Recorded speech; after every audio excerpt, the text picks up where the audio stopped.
Hello, everyone. I'm Elizabeth Beaudoin. I'm the Curator of History here at the Longmont Museum. Thank you so much for showing up on this snowy day for our second talk with the Curator. The last one was on fashion and was sold out, and I'm really glad that this one was almost sold out. I think we had 40 tickets out of 50. This is actually where my specialty lies, is architecture and architectural history. So I'm glad everyone has come out. We're just going to look at a lot of photos of Longmont. There is not much rhyme or reason of what I picked. There are so many amazing buildings, both ones that have been torn down and ones that have been preserved over the years. It was hard to pick. We could easily do another one of these called More Buildings Lost and Saved. And maybe we will in a year or two or something like that. There will probably be buildings that you'd be like, hey, where's Presbyterian College? Or where's, this building? I will take requests for the next one. But these were just ones that when I was going through the archive, just jumped out to me. I've tried to also include Google screenshots of today so that we can put in perspective where these buildings were or where they still are today, what they look like today. So with that, I'm going to start with the map. If any of you have taken our historic walking tours, we also start our downtown walking map, our walking tour with this map of Longmont from 1870. This was drawn up for the settlement by the Chicago, Colorado colony. They came with a plan, basically from 1st to 9th out to, I believe it's Martin and Bowen, I think, on the west side. You can see the river. They planned for parks. The Roosevelt Park was called Lake Park. They had planned for a lake. Sadly, not quite enough water in the area for a lake. This was just a really interesting time. As someone from the East Coast, I didn't really know anything about this sort of Western settlement, kind of utopian community, planned communities that were coming out here to the West. Like, people were basically investing in cities in the West. And so in this case, in Chicago, a bunch of people, a mixture of investors, ministers. This would be a temperate community, so no alcohol allowed. The idea behind this is that if you pool your resources, you could start a community and build roads and build ditches. That was really important, to have the ditches to bring water out to the farms. You were more likely to get a post office, more likely to get a railroad station, the more people that you had. It was $150 to join the colony, and that is actually quite a lot of money. I think it's like the equivalent of about $6,000 now, but even more valuable because people didn't have quite as much cash handy back then. Elizabeth Thompson famously supported 25 scholarships to join the colony so that it wouldn't just be kind of medium wealthy people joining. So there was basically a big rush to Colorado. They had surveyed the land starting in about 1870. Seth Terry comes out, he visits Greeley, he visits Boulder, he visits all these different areas, and he decides that the best place to start was the area around the St. Vrain and Left Hand Creeks. Within a year, like this picture's from 1872, so they start coming in, I believe, March of 1871, from all over basically the East and Midwest. There's quite a few people from Massachusetts that came out, and they quickly built these wooden structures. They were about, maybe 15 feet across. Really were not meant to last for a very long time, but to at least get the community started. They also planted 25,000 trees, and you can see some of these trees. They're little tiny little things, almost look like they're from Dr. Seuss books. So this is the west side. I'm not good at this, so I can actually see my presentation. Yes, this is the west side of Main Street. All of these buildings burned in a fire in 1879. Here is the other side. So here's the east side. Also, the east side actually was more affected by that fire than the west side. So you get the dirt roads. You can tell if you look at the far left of this photo that this is like a false front commercial building. So it's probably just a triangle roof, elongated wooden building behind this kind of fancy front. And that's kind of what a lot of these little buildings were. To house people, so by April, so like 1 month in, they were having so many people arrive in Longmont that they were just basically sleeping in tents. You couldn't build fast enough. So on the left here, we have the Produce Exchange building. This photo's from the 1890s, but that building was built in the 1870s. We don't have an earlier photo of this. It was called The Rest, or the Colony House. It was basically a dormitory-style building that could sleep up to 50. They were putting up as fast as they possibly could. There was rainstorms. Seth Terry writes about this in his diary, about how rain was coming through the roof. They couldn't quite get it done for the rainstorm that came in.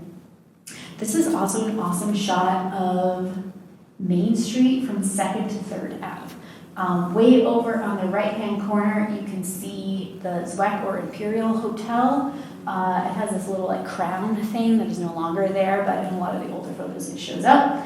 And then the building next to it, I have been calling it the Hilltop Building. I don't officially know what to call it, but it's basically the southwest corner.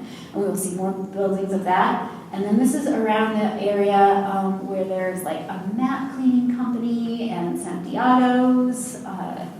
And there's like a barber shop that just opened up down there. Here's another, this is, by the way, if you're wondering what this is, it's an early car vehicle demonstration. It's even a vehicle, but there's also a lot of wagons. This is pretty early on. It's like, I forget how to say it, like vinyl cars. It was a short-lived car manufacturer. So here's the same day looking south. We're going to look at more photos of the building way off in the distance, the big tall one.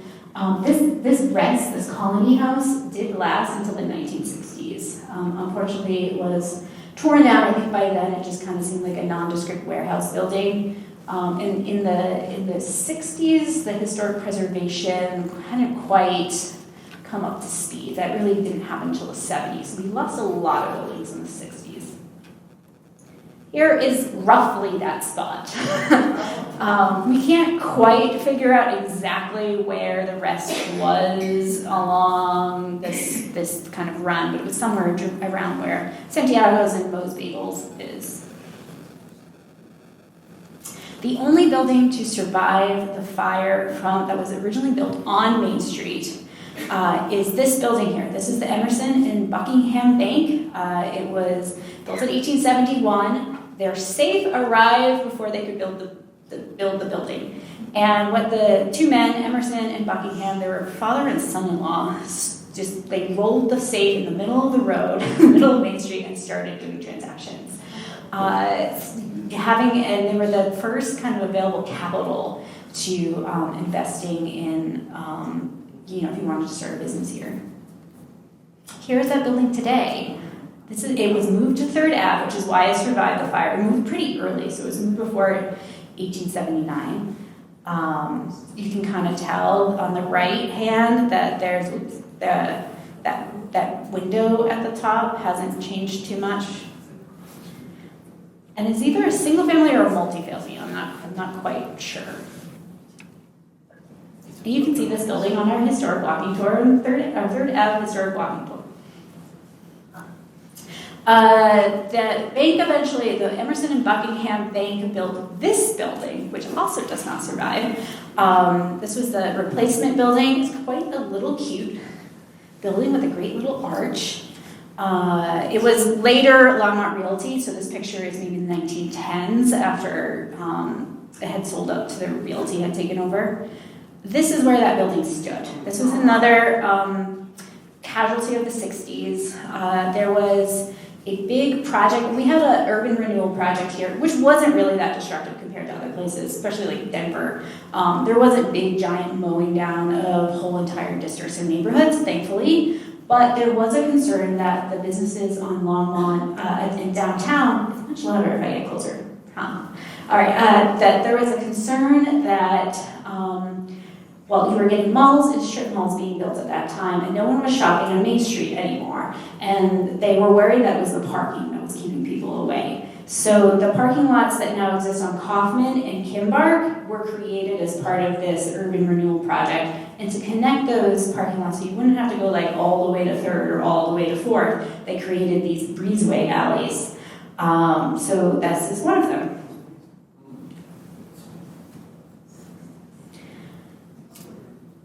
Another, this building was one of the early Burlington. Did I talk about Burlington?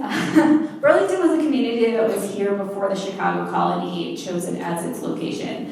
So there was a couple hundred people living in the area, and they were calling the area Burlington. They were mostly settled around the river, and there was Mary Allen's inn, I guess you'd call it, or like a stagecoach stop. That's the correct term, stagecoach stop. And she was kind of the only place to stay for a while, especially if you were traveling up and down, north to south. Mary Allen got married twice, so I think her first husband was Dickens. So William Dickens is her son. So Dickens of Dickens Opera House, which we will look at. They got here in the 1860s and quickly set up this stage shop. This is that building. The Burlingtoners were very excited about the Chicago colony. They even donated land to help get them started.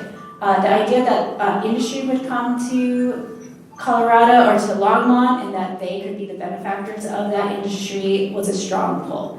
And so she actually moved her whole inn further up the hill.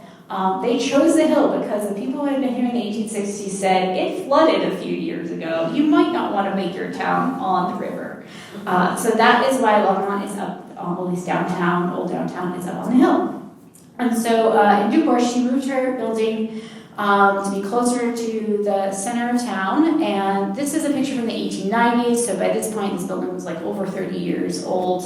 It was torn down in the 1920s to build dormitory housing for the Great Western Sugar Factory. Great Western Sugar Factory opens in 1903.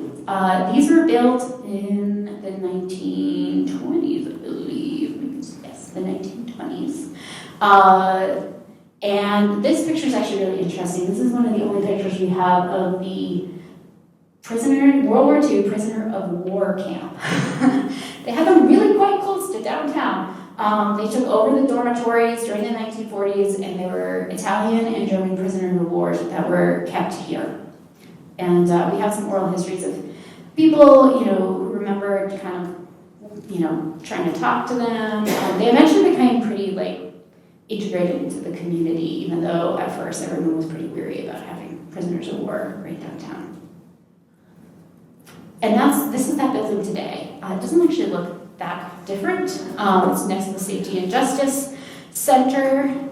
It is now the in-between. Here is another stagecoach, well, it's not really a stagecoach, another Burlington building. We think this is Independence Hall. Not 100% sure. The record on our database has a question mark, but Eric Mason, the former curator, now director, put this in his book and said it was Independence Hall, so I'm going with it.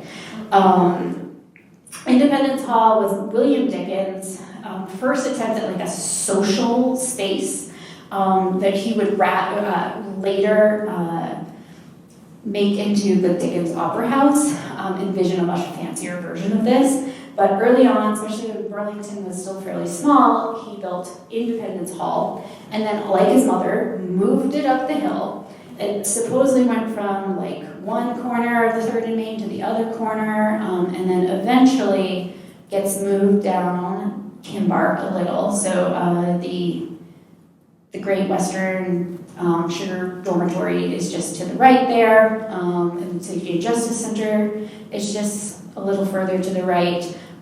This is technically the oldest building built in Longmont to survive, even though it's not in its original location. So the Emerson Buckingham Bank, I think, is the oldest building. No, that one's moved.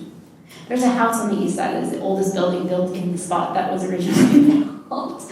But then there's Alford Cabin, which we're going to talk about in Mill Park. But that's the oldest building in town. It was moved like way over from Haystack Mountain. So this is the oldest building that was originally in Longmont.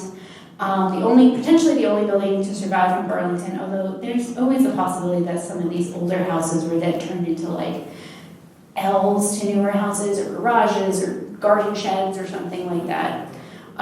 So yeah, now it's an apartment building, and I think people don't realize that it's so old. One of the other oldest buildings to survive is Library Hall.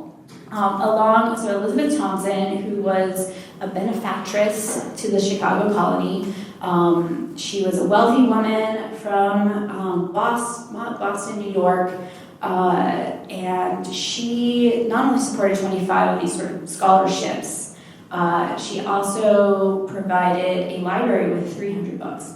This actually is the first library in Longmont. I didn't believe it when I first read that. I started being like, well, when was Denver? When was Boulder?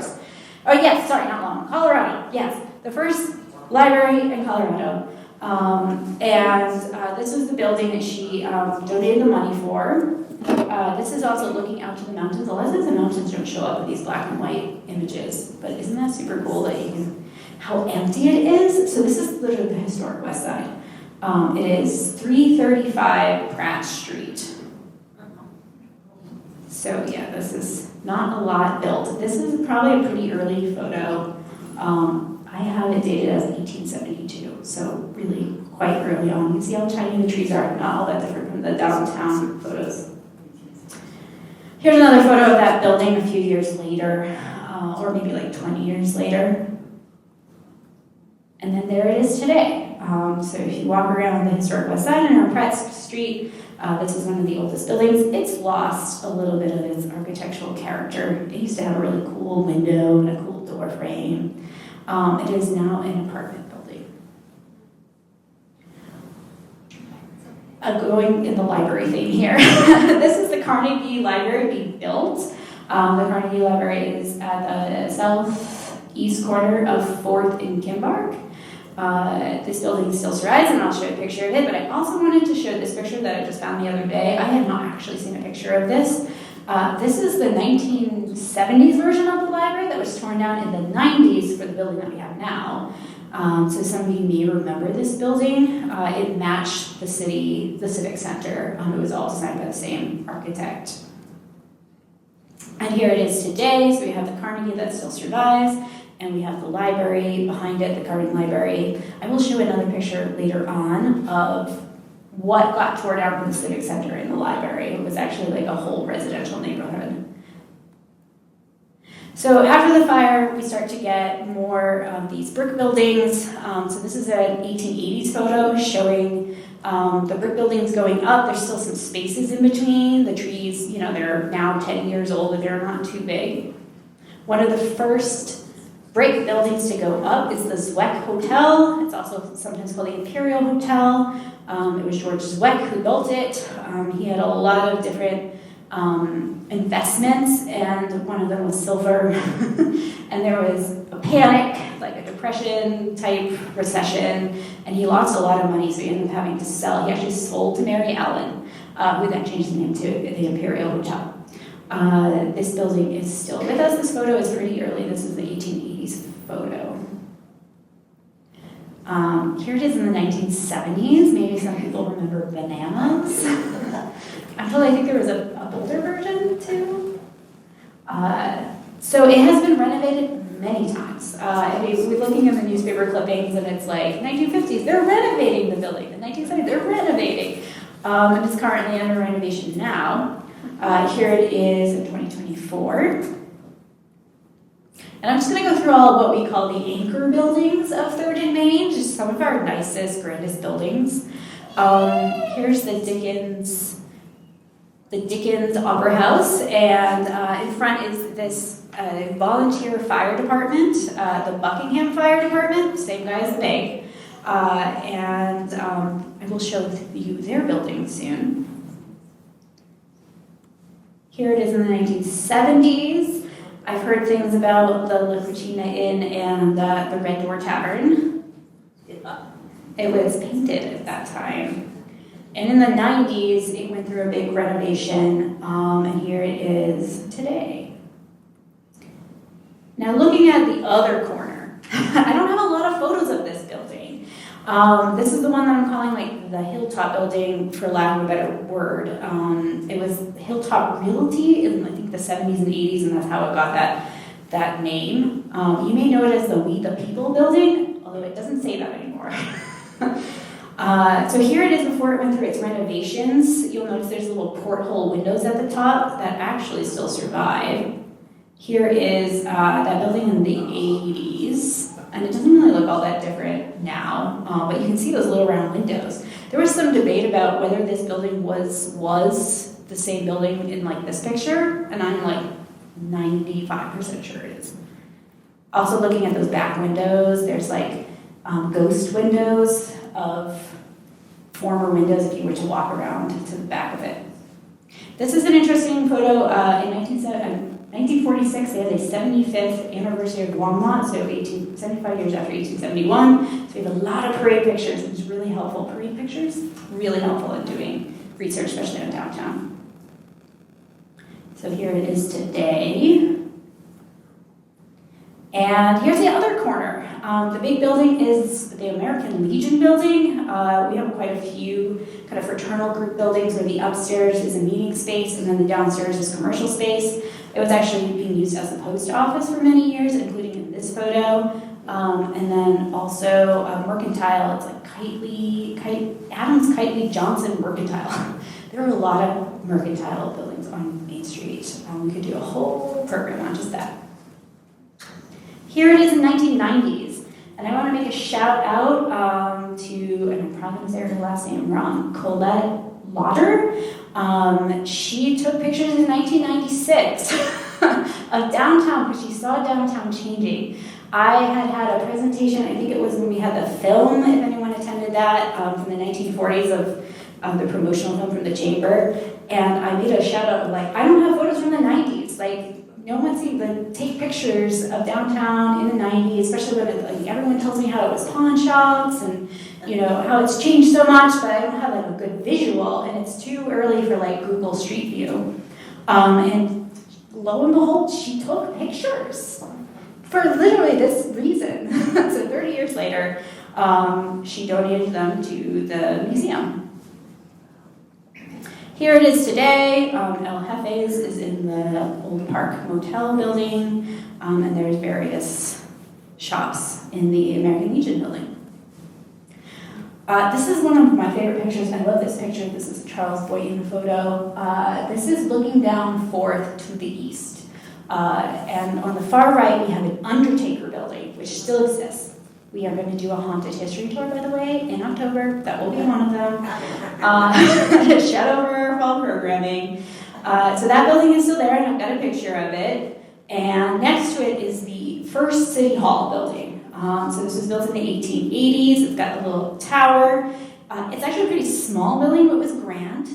And then beyond that, all those little houses that you see over to the left, that is where they built the Carnegie Library and then the library. So there was like a whole bunch of small little houses, kind of like the rest of the East Side, that were taken with eminent domain during the Civic Center build out in the 70s. Here is the replacement. So they tore down this building in the 20s to build this building. This building is still there. And it is on our historic walking tour. It is now city offices. And here it is today. And if you go to the right stair, maybe the second stair in, that is the official elevation of Longmont. There's a little brass plaque that gives the official elevation. And the creation station is that Undertaker building. And you can tell that's an old building because the brick is like really worn from weather.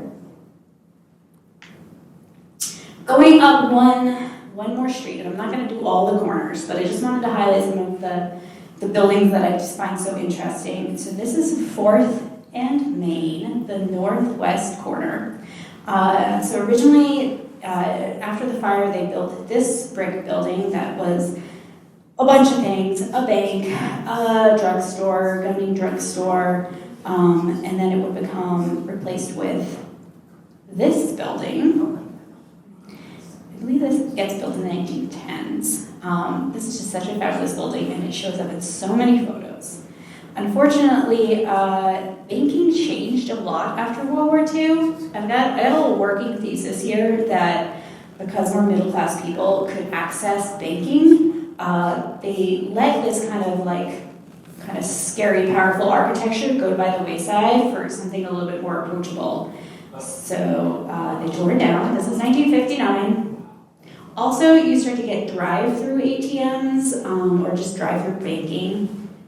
And that's that corner today. I don't hate this building. It's a lovely mid-century modern building, but they did take down this entire corner. So like all the building kind of behind that building is gone, and then the buildings to the right along Main Street were also torn down.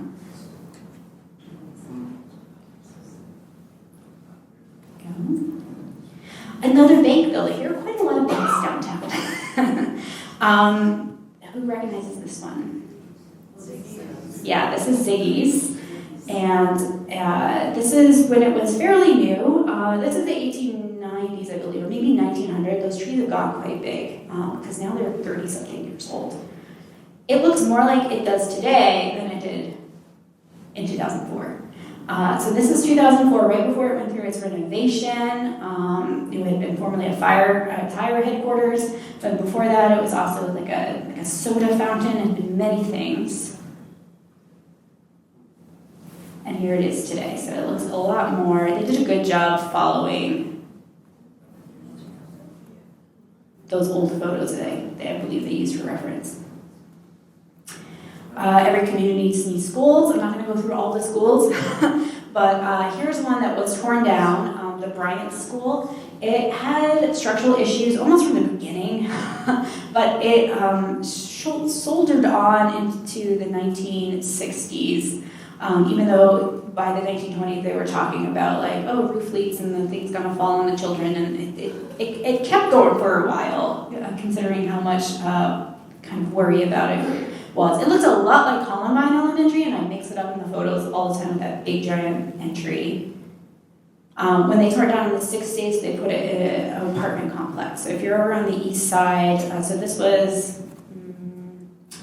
and there is 7th Avenue, and now 7th Avenue is Longs Peak. 324 Longs Peak Ave. Another school that you may be familiar with is the Central Elementary. This is our oldest school. They pretty much envisioned 3 schools from the beginning to service each area of the city. This photo is from 1895 with all the students and faculty up front. And there it is today. That building was kind of expanded and added onto, but it is buried in the current structure. And of course, you need a hospital. This is another building that kind of makes me sad that they tore it down. This was the Longmont Hospital. This picture is from somewhere between 1900 and 1920, when it was fairly new. Just, of course, with modern medicine, just the space didn't really serve the community anymore by the 1960s. Longmont has we could have a whole presentation on hospitals. A lot of like cottage hospitals, like a lot of single-family homes that are single-family homes now were operating as hospitals. We'll look at another one. But there was at least 3, to my knowledge, maybe 4 places that hospitals were. Unfortunately, this one was maybe just a little too big to be turned into a single-family home. It was torn down and replaced with a bank. This whole area, by the way, if you're walking around like Kaufman and 4th Ave, there's a lot of banks. Yeah. Kaufman and Terry, there's too many banks. The really big kind, too. But on the other corner, opposite of this, is that fire department, which has been preserved. It's now the Firehouse Arts Center. And then a lot of these little buildings to the left are also still around. Lots of great little shops in there.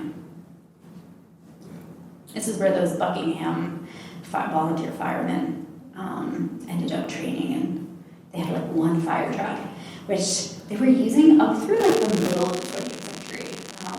Eric was telling me that story, that they really desperately needed a modern firehouse by, I think it was like the 60s. Luckily they didn't carry this one out. I I'm not going to go deep. We could do an entire presentation on churches, but I'm just going to show two. This is one of the first churches. They built a bunch of little tiny ones, and I think they just quickly outgrew them. They got replaced usually once, like in the 1890s or 1900s, and then again in the 1960s, especially as the population started to expand and you started to need parking lots. So this is the Presbyterian Church at 4th and Kinbark Street. It was raised and replaced with this building, I believe in the 1910s. And another church that we probably all know is St. Stephen's. Now this one was up for being demolished. And by the time, I believe it was in the early 70s, the St. Vrain Historical Society had formed. They started buying up property because they didn't like what they were seeing, what was happening in the 60s with all these old buildings being torn down. And so they even currently now own a couple historic structures throughout town, including St. Stephen's. Unfortunately, the little parish house in the back was torn down. I read an article from, I believe, the 60s or 70s where they had a fundraiser where everyone painted bricks and then sold the bricks for the fundraiser. If anyone has one of these bricks, I would love it for the collection. You have one? Yes! I don't know if you want to give it up, but currently looking for a brick from St. Stephen's. It was painted white back then. Oh, I didn't do it here's now for this one. Oh well, you know it. I'm going to talk a little bit about different industries in the area that built Longmont. The real first big industry was flour milling. Here's one of these. This is such an enormous building to see in photos, and I have people, point to like, what is that? So this is the farmer's mill. So it's kind of like a farmer's cooperative where they could bring their grain to be made into flour. This is from when it was first built. There's not really much around it. Opening day. Here it is in the background of this famous picture of Theodore Roosevelt giving a stump speech off the back of a train. So this is like he's on the train. So that's the same train line that crosses Main Street today. Here's that building again, and you may recognize the train depot to the right is now like a liquor store. They just painted it gray, it used to be red. It's actually just kind of a cool photo with everyone dressed up. Again, parade photos are just a wealth of information. Here it is today. So that big mill was kind of where there's like a parking lot there now, not far from the cheese importers. Here's another mill that maybe people from here remember. This only burned down in 2010. I don't have any historic photos of this. So if anyone has photos, this actually was featured very well in that movie that we showed a few months ago, but we actually don't have any still imagery of it, so if anyone's parents worked there and they have some cool photos from the 40s or 50s, I would happily take that for the archive. This photo was taken in 2005, before the building had torn down. I love that tree, it's so cool looking.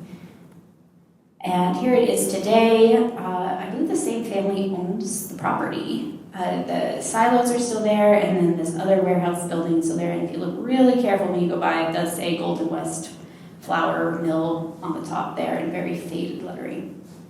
This is over by like Boston and Terry, I think.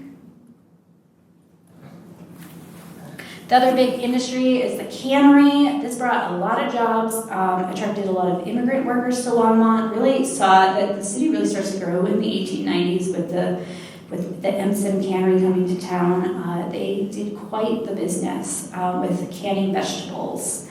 And so here is a photo from maybe the 1910s.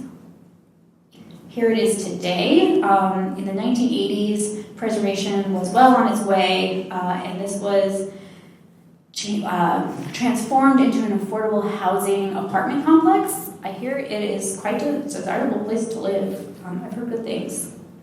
We have a silver kettle that came out of this building that we thought was lost for many years. They have this silver kettle jelly.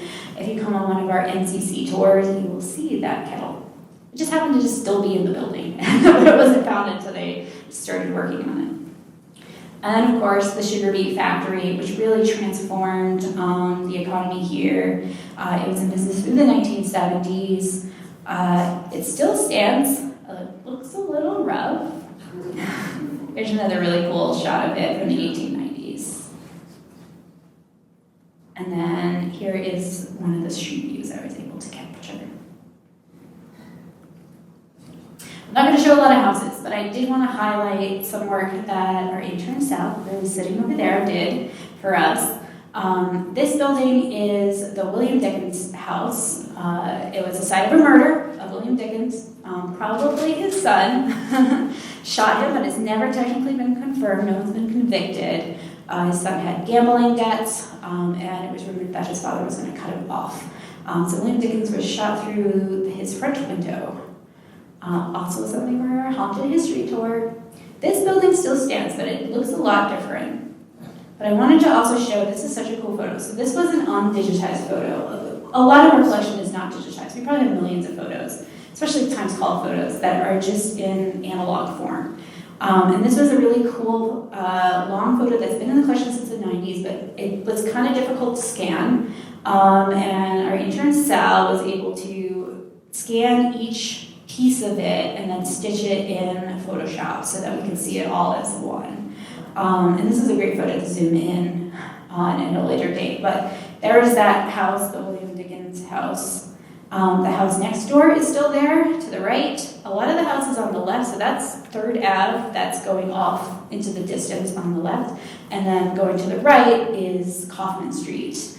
A lot of Kaufman Street has changed beyond those first two houses, but the other side on 3rd Ave, really, you can tell that those are all still there if you did a Google Street View.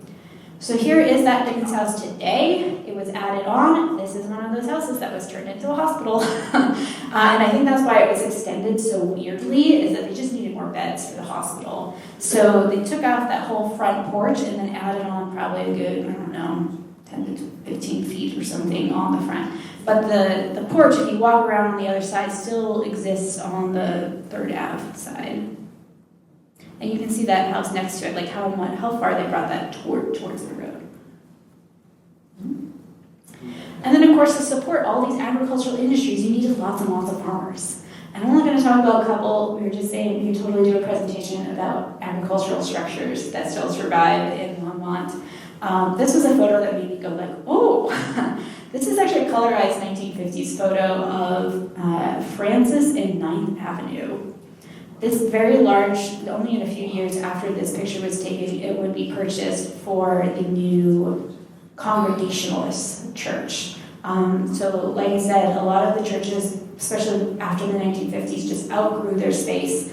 And they also wanted modern spaces with modern parking lots. So you start to get all of these mid-century churches. Just beyond that is current day Longmont High. It's just such a busy intersection now that it's surprising that that's what it used to look like. A farm that does survive is Sandstone Ranch. Here's a photo of it from the 1930s. The Coffin family were like the Allens. They were early settlers in the area. They owned a lot of land out towards the east. And this was their house, which was pretty fancy for the time. And here is a shot. I couldn't get much closer to the house with a Google Street View, but the original house is just beyond the garage, which is like a modern addition for parks, I believe. But if you haven't been to Sandstone Ranch, it's actually beautiful. You can see lots of wildlife, lots of birds. You get like an idea of what that rural Longmont was like. I'm wrapping it up, I swear. And then another big fixture of Longmont history is the fact that 287 goes right through 287 where the Cheyenne Trail, the Overland Stagecoach route is often called too in historical resources. And that brought, right from the start, lots and lots of blacksmiths, liveries, harness shops, and repair shops for wagons, anything had to do with horses and wagons. There was lots of businesses, and here's one of them. This is on 3rd Ave, and that building to the far left is that hilltop building. And this is it now. The St. Vrain Event Center, which isn't a historic building. This building, what replaced it was in 1923, this building was a Dodge dealership, an early Dodge car dealership. It is now a wedding venue called the St. Vrain Event Center, and yeah, So it's kind of like we lost one building, but gained another. But quickly, the harness and the livery shops, basically within a decade, all disappear because cars take over. The pictures from 1910 versus the pictures from 1920 are astounding. You go from almost entirely horse and carriage to everyone. Oh, there's almost no horses and carriages by 1920 on a shop of Main Street. And one of the new business ventures was having a gas station or having a service shop or a tire store. I joke that you cannot throw a stick without hitting something that used to be a dealership, a tire shop, a gas station, a lot of Maine. If there's not a building from the 1890s, there's a good chance that it had something to do with cars. Like the pump house was a tire store. We still have some old gas stations and buildings along Main Street. This is a rare view of South Main looking north. So we're actually south of First Ave. We don't have a lot of pictures south of First Ave because there's not too much going on. You can tell to the right, it turns into farmland really quick. But here is an Allen service station. I believe there is a connection between all of these Allens, by the way, just different generations. And you can just see off in the distance the X for the railroad. So we're looking north on Main. They tend to be white with stucco and kind of fun and interesting. We had two Johnson gas stations. We did a lot on this last year with Johnson Station getting renovated, which I have pictures of. But I wanted to show a picture of the North Station, which was, I believe, up by maybe 17th. It was North Main. So basically, the Johnsons had a gas station at the end of the business district and before you entered town. It's very strategic, depending on what direction you were coming. They would be like the first gas station you would see. I am told that the little house, kind of to the right, was moved to Mead and was used as a house for many years, but was torn down 2 years ago. I love this photo. This photo is great. So we have the South Johnson Station, and probably many of you know that this building is sort of locally famous as being potentially where Jack Kerouac stopped, and is mentioned On the Road Again as taking a rest and eating ice cream and sleeping under a tree. There is a tree in this picture, so that's one of the reasons why we think maybe it was the South Johnson Station.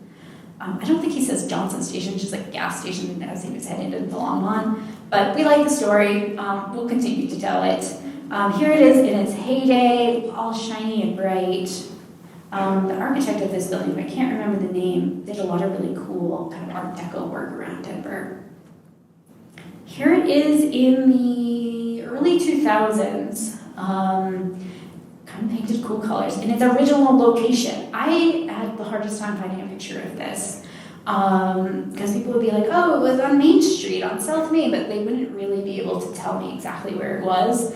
The big key with this photo that was oh, I get it, is the building that you can see under the underpass. It's gray with a red awning. That building is still there and looks exactly the same.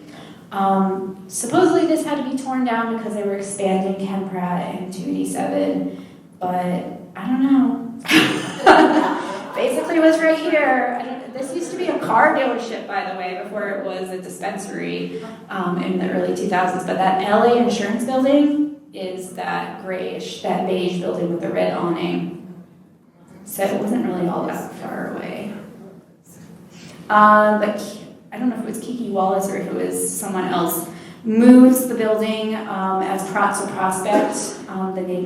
Prospect neighborhood was just being really developed by then. And so he bought the building and moved it to an empty lot in Prospect with the goal of renovating it. It took over 20 years. I got to Longmont, it was 2020, was the first time I visited Prospect. And I was like, oh, look at all these old, these buildings that are using historic architecture, but in new and modern ways. And then I saw this building, I was like, that looks legit. That architect really knew their Art Deco architecture design. And lo and behold, it is legit. So that is not a restaurant. I don't know how it's doing. It is winter. It was kind of an outdoor thing. So we'll see, but at least it looks a lot better now than it did 2 years ago. Another picture that I am looking for a picture of the turkey plant. Everyone tells me about how smelly it was and how gross it was. Like, people were not even really that old. It was torn down in, I think, 2014 or something. This is the closest, like, historic photo I can get of the turkey plant. So if anyone has any pictures, of course they didn't do, like, fun parades in front of this building. This is from a strike, a workers' strike. But I was just rolling around on Google Street View, and I went back and for something totally different. I went back in time to like 2007. I think actually I picked 2012 as a clearer image. And there it is. And I was like, oh my God, that is ugly. Yeah, so that's at the railroad tracks at First and Main. Here it is now. If you haven't gone back in time and Google, it is so fun. And now with it being more than 15 years ago, the earliest you can go is 2007. And with Colorado just changing so fast, you really can see the difference. And it captures everything. Like, it captures what movie's playing on the sign. It captures what price is being advertised at the gas station. Like, it captures in a way that, like the old photography, like we just wish we knew all those little tiny details. And I'm going to end with this last thing that maybe also some people know because this was only torn down in 2012, the Twin Peaks Mall. This photo is from 1985, 1987, somewhere around there. Aerial view, that is Hover on the right there. Just a massive building. I never got to see this building, but I have met others who remember it. You can see there's nothing built on the north around it. It's just, they were just developing that area in the 80s. Here's a photo, this is 1983, advertising the new mall. You can kind of just see all the farmland behind it. These kind of photos always make me think of Back to the Future. They're like in the mall and they're driving the DeLorean and then suddenly they end up in farm fields. And then there's the aerial, that same aerial, as close as I could get it on Google Earth, with the mall being kind of torn down and redeveloped into sort of a strip mall plaza, Village at the Peaks. There it is today. And that's what I'm ending with. Any questions? Well, I think a piece of that mall is still there because across from Wyatt's is the old Gilbert's. Yeah. It still has the doors. Okay. I was wondering that. I was trying to figure out. It was Gilbert's, but now it's Gold's Gym. Gold's Gym. Yeah. Before it was Gilbert's, it was Johnson's. Was the movie theater, is the movie theater new or was, because I know that it is new, so they didn't like just rehab the, very interesting. Any other questions? From what I understand, well, you were talking about Johnson's Farming, and it was not set quite as far back as the apothecary is now, but it was right there on that lot before they started moving Ken Pratt Boulevard around to ditch out. And that's when they lifted it and took it down to Prospect. And unfortunately, nobody wanted to have anything to do with it for quite a few years. They didn't want to spend out the money for it. It was a historic project. It was one of the first places in Colorado that would actually allow black people to come in and eat.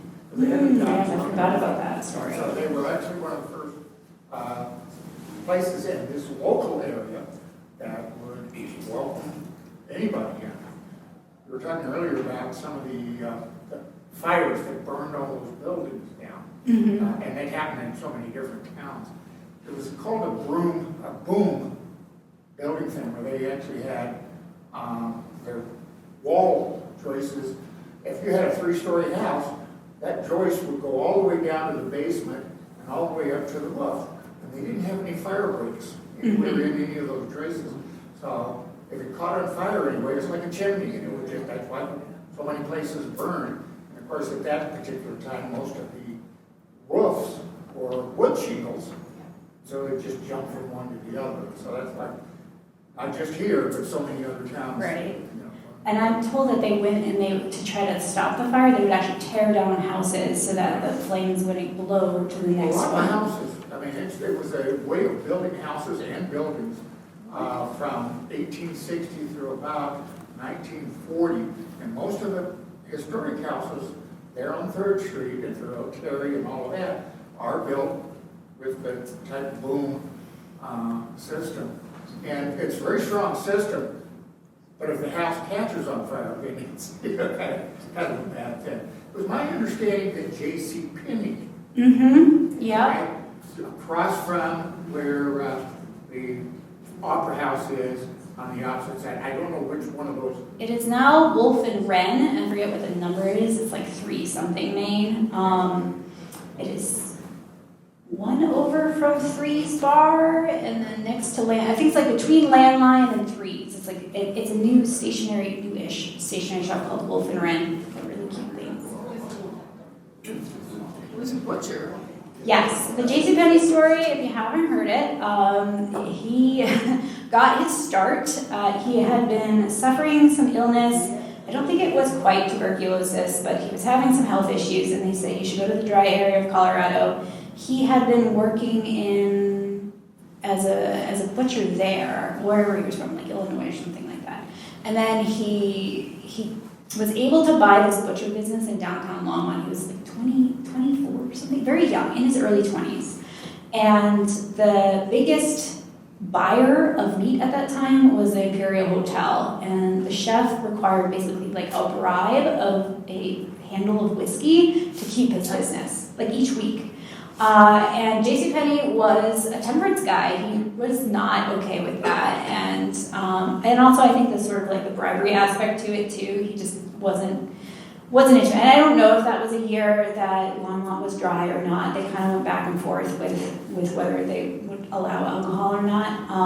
But was it legal to sell alcohol without a license still?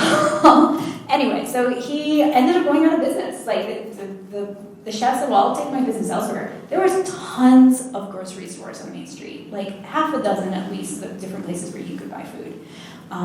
He ended up working for Callahan, of the Callahan House. And Callahan basically had an early franchise of dry goods stores called the Golden Rule Store. And so he shows JCPenney, John Cash Penney, the ropes, and lets him open up his own franchise up in Wyoming, and I forget the town. Where is it? Sheridan? Okay, yeah, in Wyoming. And then he ends up buying the whole business from Callahan. And there's another partner in there too. And then he starts to rename the stores JCPenney, and then, he lived a long time too. He does in the 1970s, and grew the store to be international mall giant department store. Speaking of grocery stores, there were a lot of little corner stores in Old Town, both the east and west side. Has anybody done anything to look at the ones that still exist? And if you've got pictures of old ones? Yeah, we could, that could be another interesting topic. On our east side walking tour specifically, we do point out some of those. They're pretty much all single residence. So before zoning, you could have a business anywhere. Maybe there were some rules, but for the most part, you needed to be able to walk before cars to where you get your groceries. And so you had all of these little shops that would open up in what we now consider neighborhoods. There was one sort of near in the east side, like Atwood and Fifth or something like that. It's somewhere in that area, and you can still see sometimes that looks kind of like a commercial building. There's big windows and a center door. The West Side Tavern is actually an example of that has been able to remain a business within what is now considered a single resident neighborhood. And I know he was here recently doing some research that he gets a lot of pushback because of that. But as far as we can tell, that has been a grocery store was a grocery store before it was a restaurant for a very, very long time. Tell us a little more about the walking tours and how often they do this. Yes, we will be announcing our walking tour. They will be in our newest brochure, which I'm not sure when that's coming out. Soon. I know it's soon. So in late May, early June, that's when they're going to happen. Hopefully beautiful weather time, not too hot, not too cold, hopefully not a snowstorm. That's why we try to choose May or June. We will be offering 2 tours. There's 3 different subject matters, and there's 2 tours each. So 3rd Ave, which was actually a tour that was developed by Eric Mason. This will actually be the last year that I give that tour. I'm gonna change it up. It's gonna be more of a west side tour. This is going up and down 3rd, and you go down Bronx a little bit, talking about mainly the really lovely homes that are there.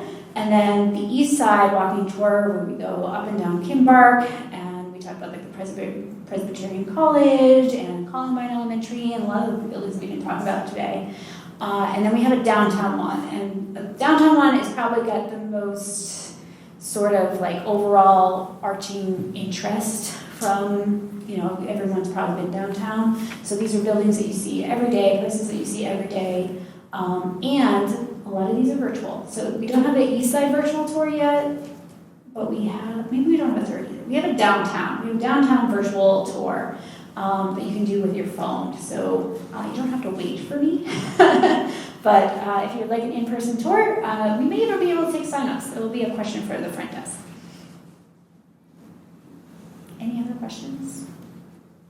I have another speaker to talk about landmarking.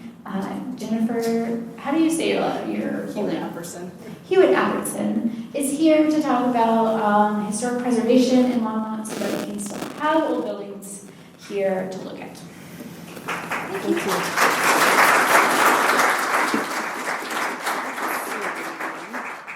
might need to go out to the internet. Let's see. It should be right here. While we're finding my presentation, I'll do a fun little segue fun fact regarding J.C. Penney after having his first store here. So I'm originally from Northeast Florida, and there's a community called Penny Farms there, which was originally, he planned it as a experimental farming village, but then the 1920s crashes happened, and it ended up being, going back to his temperance history, it ended up being a retirement community for ministers. So Can you speak closer? sure. Yes, I'm a little taller. I was speaking, I felt like I was making. Yeah, you have to get real cozy with the microphone. So as Elizabeth mentioned, my name is Jennifer Hewitt Apperson. I am the staff liaison for the Historic Preservation Commission. While I'm on that, I'm going to recognize Steve Lane, who is hiding in the middle of the audience. He is the chair of our Historic Preservation Commission, and also Dr. Rick Jacoby, who I see also in the similar vicinity, who is another member of our commission as well. So please correct me if I say anything that's not completely correct. So I'm going to talk a little bit about the City of Longmont's Historic Preservation Program, as well as resources that we have for owners of historic properties, some of the boring process and policy stuff. So bear with me here. Let's see. So, oh, wait a minute. What? Maybe because it's internet? Let's download it real quick. File. Shouldn't matter.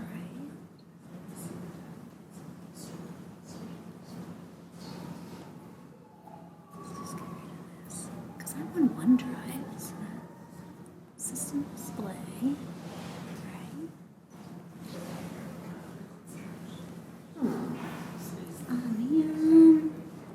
I can always grab my computer and plug it in too. Let's see, it's in there. It might be registering it as a second screen, so you might need to try and drag it onto the second Let's screen. go to the other screen. It is showing like weirdly two screens. Do I need to do presenter mode?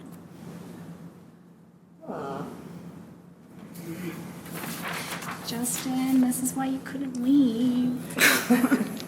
He was like, I'm gonna head off. I was like, oh no. I saw the mouse up there for a second, so yeah, I think you might just need to drag the window onto the screen.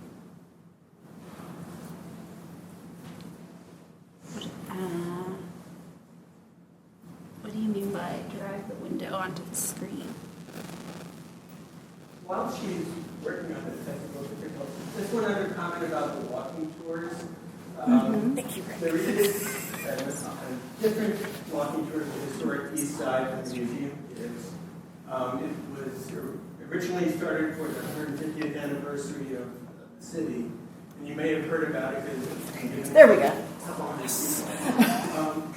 That tour was led by me. I can still give it if you have any group that's really interested. But if you want to do it yourself, there is now a book, a self-guided walking tour book, that you can pick up at museum here. Museum store has it. It's at Briggs, and it's at the new bookstore next to the new bakery on Greenwood Block of Maine. I'm forgetting the name of that bookstore. But you can pick up that book, and it's a self-guided walking tour. That one is different than the museum. It's a marathon. It's 3 hours long, which is why with the book you can do it in bits and pieces. But if you're really a history buff, it goes into more detail. So just put it on. Thank you, Rick, for offering that wonderful segue while we figured everything out. So just talking a little bit about historic preservation. At its best, preservation engages the past in a conversation with the present over a mutual concern for the future.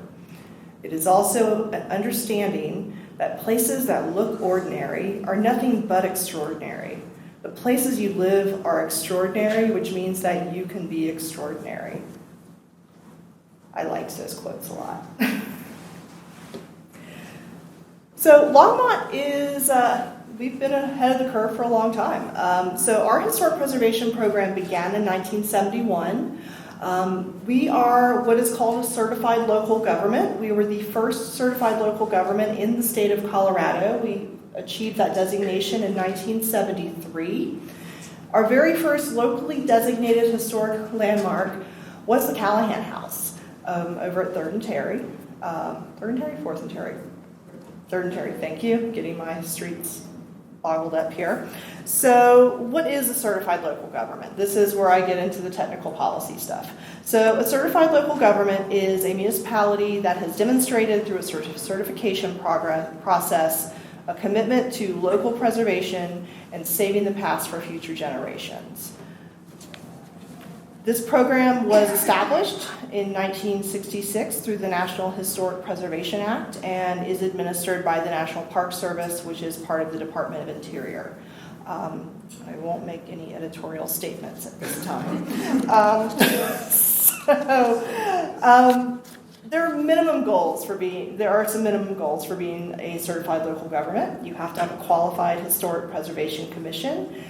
What that means is you have to have a commission that consists of a certain proportion of subject matter experts, qualified professionals, and lay people in the community. We enforce appropriate state or local legislation for designation and protection of historic properties. Usually this is done in the case of a local ordinance. The City of Longmont does have a historic preservation ordinance that was amended last year. Maintain a system for survey and inventory of local historic resources. We actually did just complete a survey plan identifying, we've done a number of historic surveys over the years in historic East Side. There are some surveys for the historic West Side, a few for downtown, but we recently over the last couple of years, went through the process of really assessing what surveys we had and where we need to focus some more effort. So we'll be wrapping that up at our next commission meeting. We do facilitate public participation. We have public meetings every month. We have public invited to be heard. If we have any item requiring council or commission action, there is a public hearing on it. And then we do follow any additional requirements outlined by the state. Each state does have procedures that establish requirements for becoming a CLG. In terms of why should we become a CLG? It gives us access to a lot of benefits. Number one, funding. So it opens up the opportunity for the city as an entity or for even private property owners who meet the designation criteria to apply for certain grants through the state, through History Colorado, which is the state's historic preservation office. It also opens up the opportunity for owners of historic properties to apply for state and federal tax credits for certain qualified projects as well. So and it also enables us to receive quite a bit of technical assistance from the state as well. For example, today I was on a call with the state and other CLGs in our region, talking about what we've been doing, successes, concerns, challenges. So we do get that technical assistance as well, which is really fantastic. So, as I mentioned, CLG status requires that 40% of the commission be made up of subject matter professionals, including architects, archaeologists, planners, landscape architects, construction professionals, historians, attorneys, and there's a laundry list of people who qualify for that. The commission does meet on the first Thursdays of every month at 5 p.m. in City Council chambers. And a lot of what the commission does is review requests for exterior alterations to designated landmarks, landmark designation for properties, policy recommendations to city council, a lot of figuring out where our priorities are and what we should be doing. I'll note if you're interested in attending one of our commission meetings, the agendas and materials are posted the week before the meetings.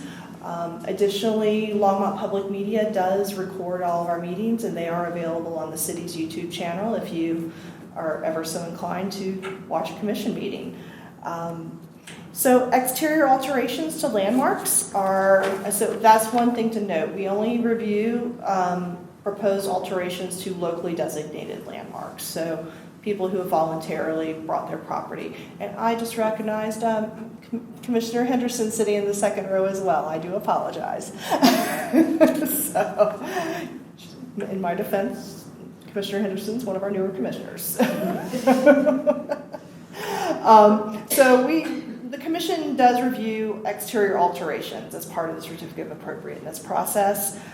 Basically, they look to determine whether proposed alterations are consistent with the Secretary of Interior, what we call the Secretary of Interior's standards for historic preservation and rehabilitation. And these are a set of standards put out by the Secretary of Interior, again, housed in the National Park Service, that really kind of outline best practices and how to best preserve and maintain and rehabilitate historic properties while still ensuring that they can be used for modern purposes as well. Historic preservation is not necessarily about creating a time capsule. It's how do we preserve our historic buildings, but also in a way that they can be continue to be useful. Because when buildings are used, they're appreciated. So when we do these public hearings, there are notice requirements and such as well. So none of this happens in a vacuum. None of it all happens out in the sunshine. So there are generally two types of historic designation. The first would be National Register landmarks and districts. These offer certain benefits, but not necessarily a high level of protection. There's nothing about being a National Register landmark that prevents you from necessarily making changes or tearing down a building. That's where the local designations come in. Locally designated landmarks and districts do offer that higher level of protection. They're administered at the local level. They're adopted by ordinance. And they do, these ordinances and our local ordinances do identify standards for building alteration and codify our review processes. They also codify it's codified if you want to make changes to a building, if you want to move a building, and heaven forbid if you want to tear a building down. We have some very, very specific standards in our code for that. So we have 3 National Register designated districts, but we don't have any locally designated districts. The 3 districts would be the historic East Side, outlined in pink, the historic West Side in blue, and the Downtown District in purple. The historic East Side and West Side districts were established in roughly 1987, and then the Downtown District in 2017. So as I mentioned, National Register districts don't have the same level of protection as locally designated districts, nor do they require the same level of community buy-in. For locally designated districts in the city of Longmont, at least 51% of property owners that are within a proposed district have to consent to being included in that district. Typically with locally designated districts, there are district-wide design guidelines that apply to all properties within the district regardless of their landmark designation status. Every community has slightly different standards in terms of what level of community buy-in, as far as property owner consent, what level of standards they apply as well. I did work and live in a locally designated district in another state, and there were district-wide guidelines that were really kind of broken down into if you have, say, a craftsman bungalow home, if you have a Mediterranean revival home. So the standards were really specific to particular styles that were dominant in the district. Again, though, we don't have those types of we currently don't have any locally designated districts. So in both National Register and local districts, what are called contributing structures are identified, and these are structures that are basically, they were developed around the same time as the district was established. They exhibit characteristics that are consistent throughout the district that you will see. And typically district lines are drawn based on concentration of contributing structures.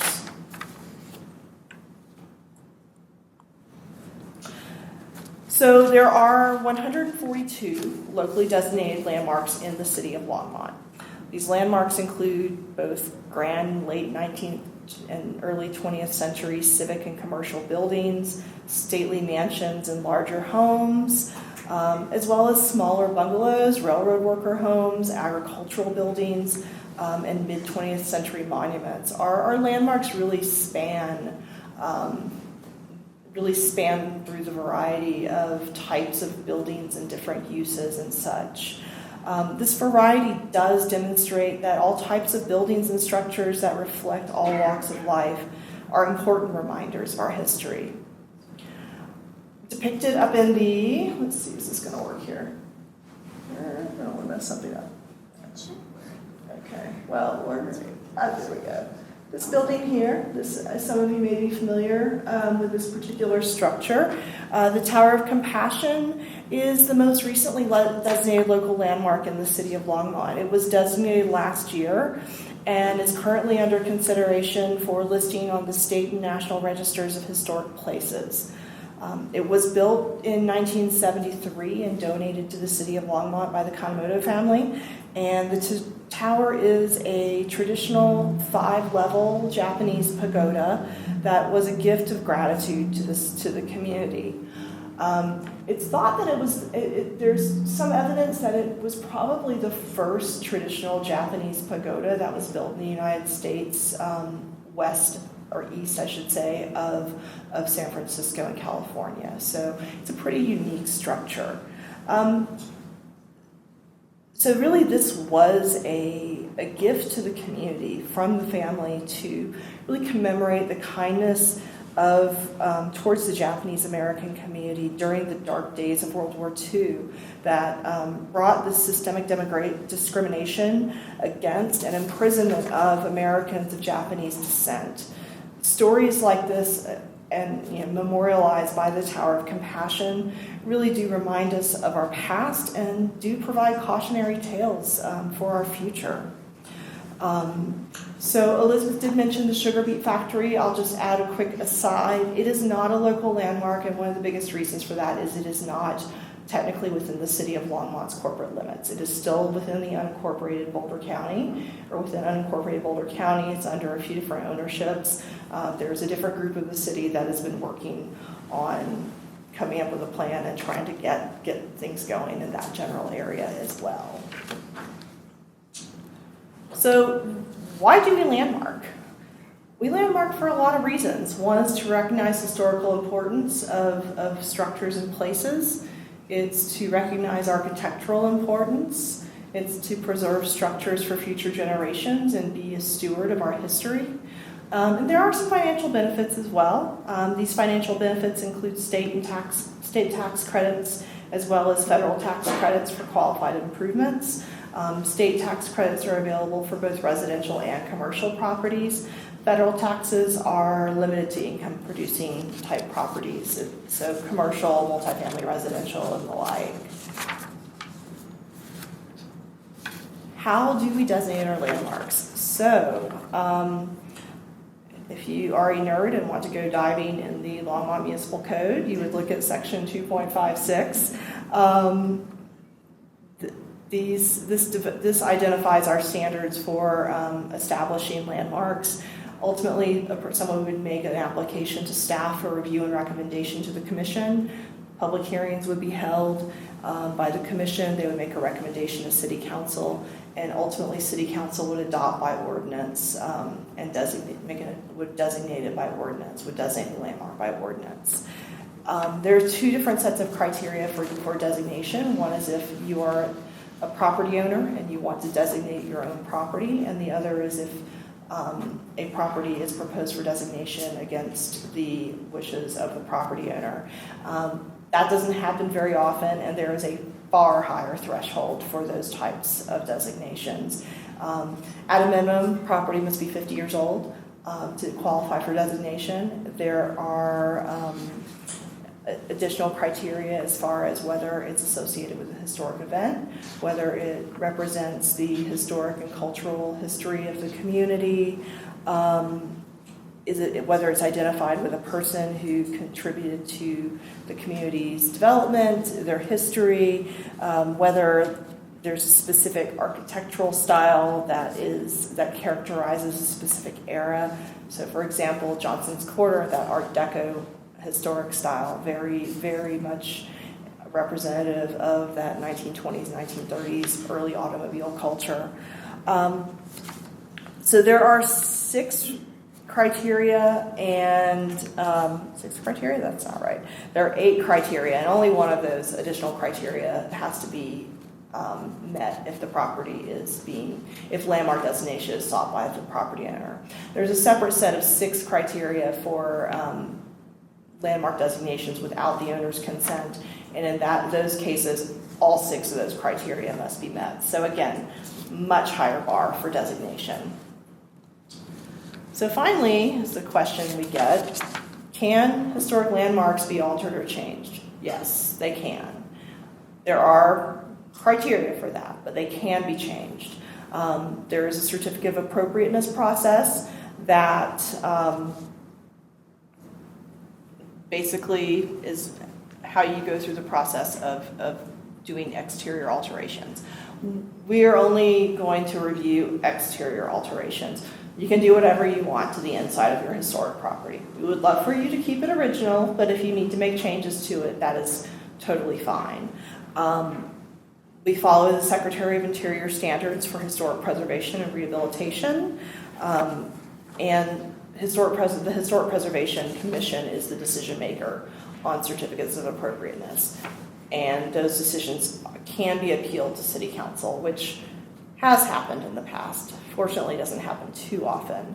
Minor alterations that don't impact the overall historic fabric of a structure may be reviewed and approved at the staff level. These are things such as roof replacements. If you're replacing your shingle roof with your shingle roof, fine. And also potentially alterations of non-historic additions to the home, particularly if those aren't visible from the street. Longmont does not regulate paint color or landscape materials, with the exception of painting original unpainted brick or masonry.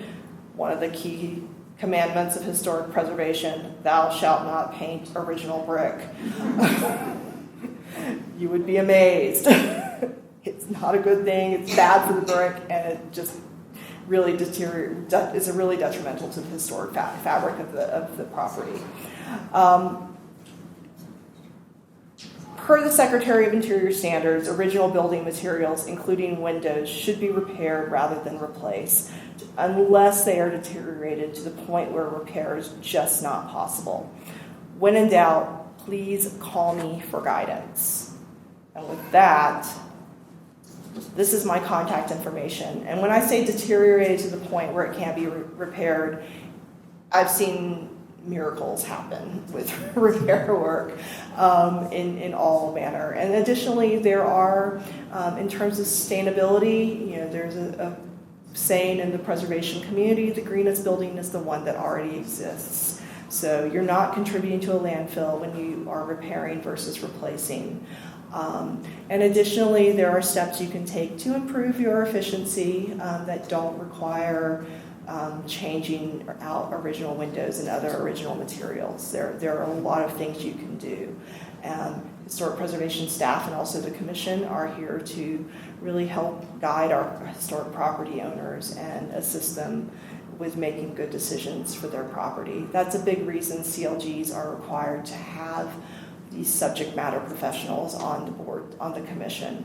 In our commission's case, we do have an architect, we have an archaeologist, we have a number of other professionals as well. So with that, I would like to thank you and open it up for any questions. And Commissioners Lane, Jacoby, and Henderson, feel free to pipe in.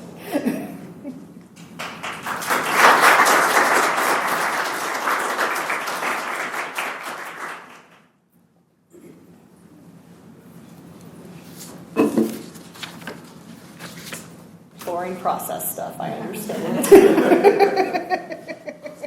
Thank you all so much.